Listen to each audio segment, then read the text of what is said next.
तिथे मम्मी ते रोटी पकाउँदैछ मैले भिडियो बनाउँदैछु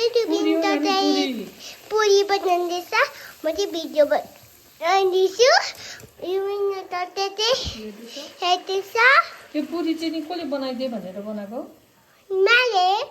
तलमा यो पुरी खाएको छुइनँ नि त्यही कारण मम्मी अनि सब्जी पनि छ अनि तिमी त देखाउँदैछ मम्मा चाहिँ हिँड्नु आँटै तान्दैछ मम्मा जाँदैछ कि भैया मेरो छोरीको कुरा सुनेर हाँस्यो के भयो मेरो छोरीले भिडियो गरेर हाँस्यो मम्मा हजुर म तपाईँको सुरु अनि चलाउँछु नि के चाहिँ यसो